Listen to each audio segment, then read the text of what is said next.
bawang. I-sautay lang natin. Ilagay agad natin itong sibuyas kasi para hindi na sunog. Sunod natin yung baboy. Ang gagawin nga pala natin dito mga katoks, yung baboy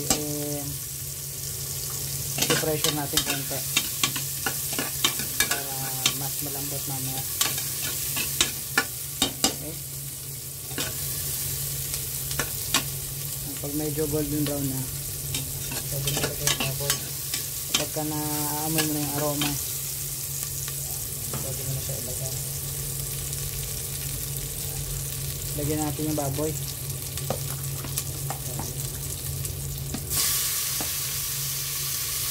Ano to? Liempo. Masarap kasi pag liempo. Sinigang to, sinigang mga kapos. 1.5 kilos to eh. Medyo madami-dami. Ano na lang, patay mo lang.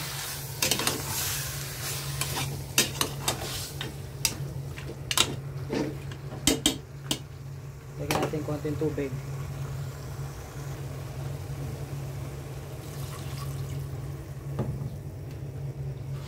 Pwede na natin siyang i-pressure.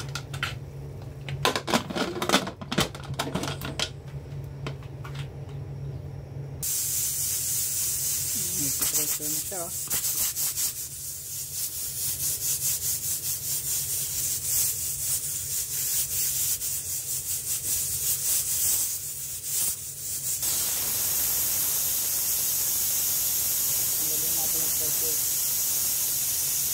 Lagyan natin yung gulay.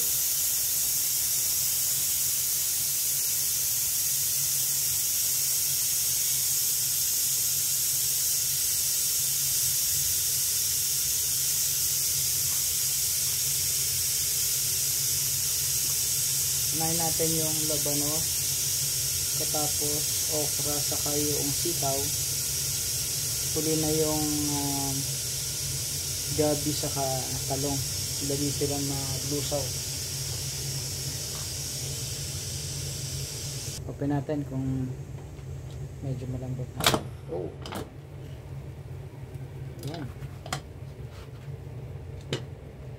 Open natin. Medyo na. Okay, okay na. Pwede natin siyang lagyan ng gulay.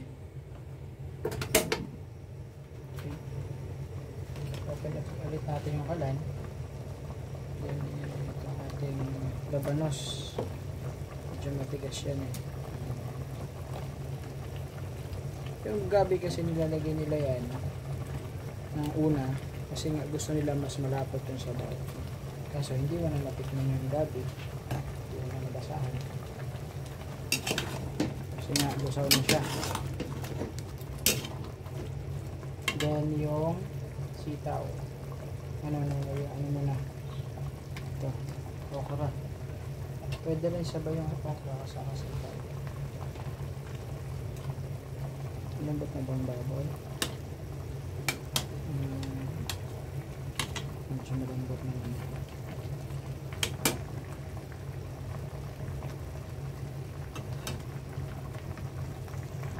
Lagyan na natin siya ng tubig mga katoks. Yung tubig na ilalagay natin dito, pinakuluan ko na. And then sabaw yun ng kanin. Tingnan natin. Ilagay na natin. Sabaw pala to ng bigas, hindi pala kanin. Ayan, kita nyo. Kulay. Pero pinakulo ko na siya. Mas masarap pa mga katoks. Sabaw natin lahat. Para dire-diretso yung kulo niya.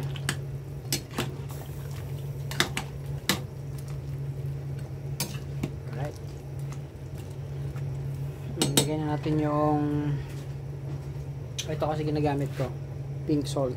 Ayan. Pink salt yung ginagamit ko, mas healthy to.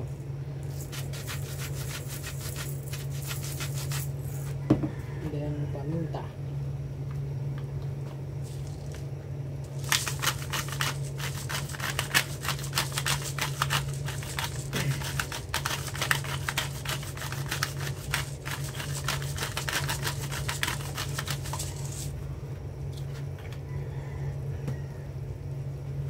ninyo, nakita nyo yung difference. Kung malamig na tubig yung nilagay ko dyan, mamaya pa yung kukulo, pero pinakuluan ko na siya. Ang bilis lang. Yan. Ito yung pagka nagmamadali kayo magluto, pwede to. Oh.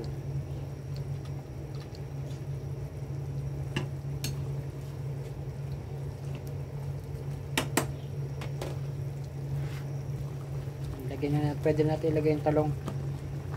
Lahat natin to.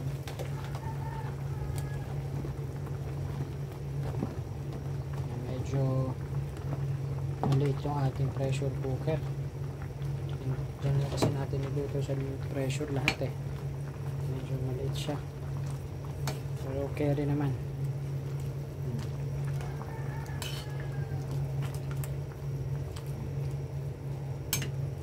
Bababa pa rin naman yung mamaya.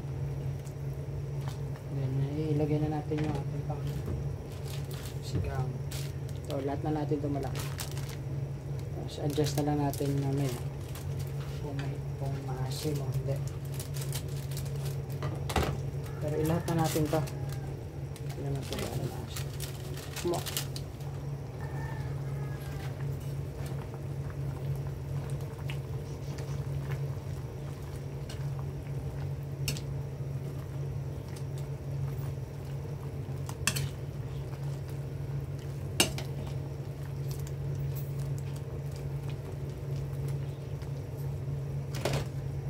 Ihuli natin ang lagay yung ito na, yung finale kangkong, kasi hindi yan masasabing sinigang at walang kangkong yan. Hintayin natin ilagay natin kasi punong-puno na siya.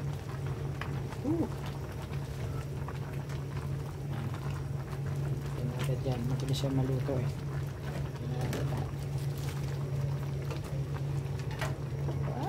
Lalaglag.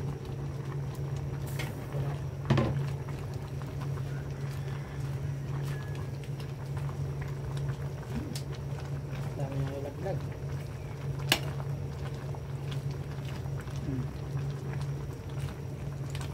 Sosero, si Tumi. Hanggang po pala palagi si Tumi pag nagluluto. Yan. Pwede natin itong hangin kasi nalalabsa na to. Kapangit. Patayin natin. Yun, tapos na ang ating sinigang mga katoks. Para yan sa siyam na tao. Kaya yan, kahit 10.